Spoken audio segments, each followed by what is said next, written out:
why not? Well, they have sort of agreements everywhere, and they have agreements for helping them, and that's it. Mutual benefits. The presence, I think, of the base itself, in a way, not satisfies people. I think makes people feel a bit more safer. You know, because during the Gulf War, people were kind of really afraid of what was going on. I remember when I was little, we would just keep hearing things about Kuwait got invaded and who knows what's going to happen next. They might be coming to Qatar, they might be going to Saudi Arabia, and it was just, everybody was kind of freaking out. Comparing with other neighbors' countries which take the same steps.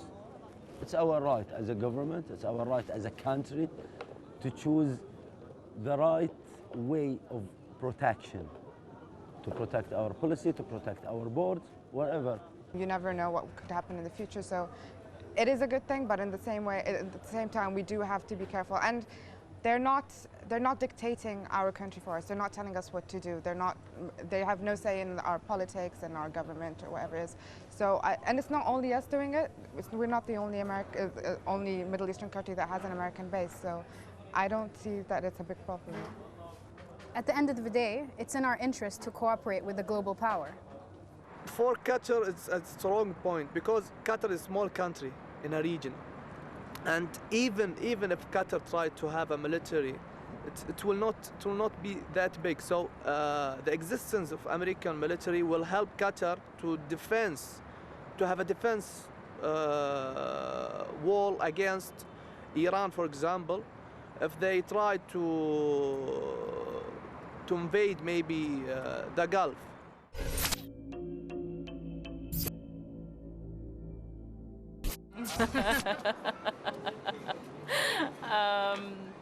Well, this is too dangerous, this question.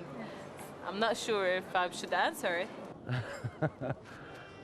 You know, this kind of a question has two faces. But I believe if Iran wants to hurt the area, it could affect Iran itself, which is not the benefit of the Iranians. No, I don't think so. I think that's a trap, to be honest. We've all taken this trap, or fallen in this trap for years and years and years. I think Iran can be a strong ally in the region. How can Iran threaten me? I mean, what, culturally, religions, what? How can Iran be a threat to me? I simply can't see it. Iran is threatening the whole region by the nuclear problem. It's not just threatening the regions, it's threatening the whole world. Iran want to be one of the biggest and the one of most effective countries in the world.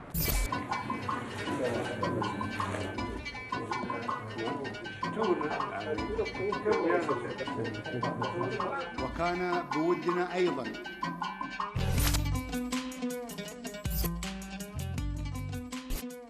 Now I think everywhere you go, even people that I know in the States are talking about Qatar and how it's coming along. So, in a sense, financially, yes. Culturally, definitely. But I think it still has a long way to go before it can be recognized as a superpower, if you will. In terms of positive impact in the region, we have been very active, the country and the government.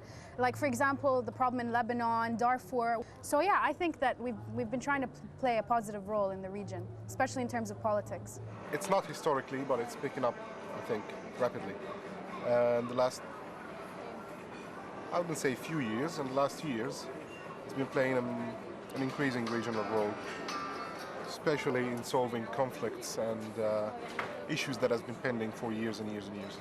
The Lebanon example was a great one. Yeah, I think it's becoming a regional power nowadays, especially with the falling of Dubai in the area. And Qatar is one of the most countries that produce gas in huge quantities, and they are basically one of the most important countries in the area to do that. So the economy over here is so strong. We believe the Palestinian needs to solve their problems before we solve it for them. They should have an agreement between both parties right now. You can't do enough really to help people live in Gaza. There's not enough you can do what you can do your best, but you can't do enough to help them live in Gaza. I think that we have. We've sent aid in terms of like food and medicine. The problem is that some of that aid was rejected when it arrived in Israel. So the question is, have the international arena done enough to help this?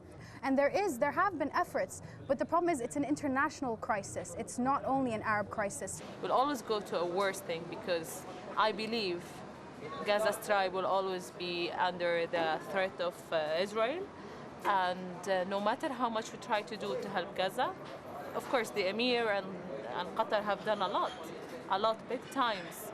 And I always feel so blessed that I live in Qatar as a Palestinian. Qatar did it actually help Gaza about the war, and they offered money. They help Gaza in many ways.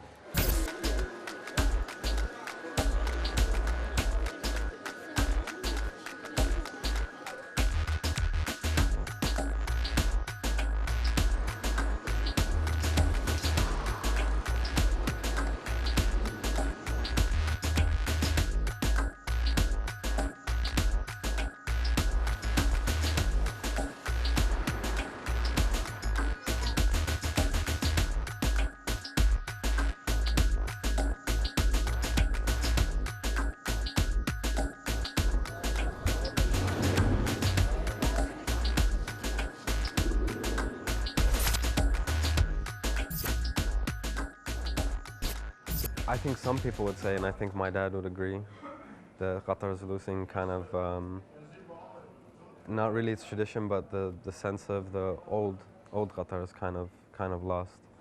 But I think Qatar, as it's growing, is creating a new identity. No, Qatar is not changing. It's getting better. We don't want to change. It's like honey for us. Why should we want to change it? I'm telling you, it keeps getting better. But the thing is, I think culture changes with time. So it's not the same culture as it was 10 years or 20 years ago. We are changing, we have our own different culture now. So maybe we'll never lose our identity because it just keeps on evolving. لا طبعاً دولة قطر متمسكة بهويتها. Of course not.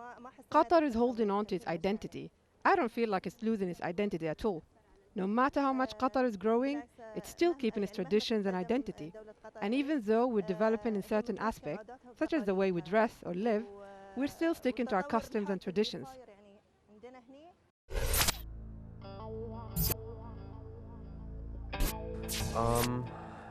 No, but who am I to say that it is or it isn't? I think that they're definitely getting an opportunity here that they're not getting in their country.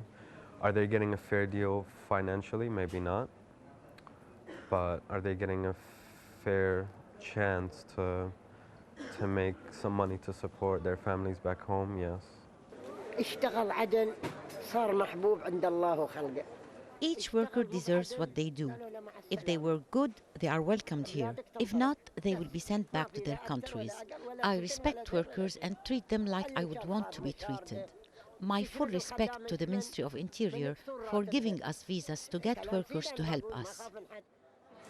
The labor are like, I would like, need rights. Like, yeah, the right of life, the right of everything. Like, when you cannot just exploit it. So just use their situation to make your country better. They think that they have a fair deal, but if one of the Qatari people are offered to have this deal, he will not accept at all because they don't have, like for example, these people, 5 or 6 people, they do live in like in a small room, maybe 3 by 3, and their salary per month maybe not more than 500.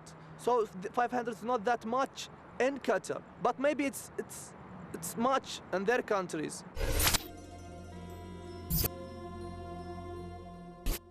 Very quickly, very quickly. And I believe so in 10 more years, we'll be more than Dubai. you know, this was my home, this is where I grew up, and I've been away to study for about 5 years, and when I came back, I couldn't really recognize Qatar. It grown really, really quick. I don't think it's going in the wrong direction. I've been here for the last 40 years. When I came here, it was all desert, but now it's all changed in Doha. We're developing at a fast pace, but in a different way to our neighbors, for example, Dubai. Dubai is a good example of how long-term prospects weren't taken into consideration, and it turned out to be an example of excess. No. Qatar is not based on real estate. Dubai's problem is real estate. Qatar has natural resources, and this natural resources is stabilizing the country's income, and because of the Emir strong vision. No, because I believe that our government is smart, so it will not happen. Everything is possible, everything, you know. They never saw it coming, and we might never see it coming as well.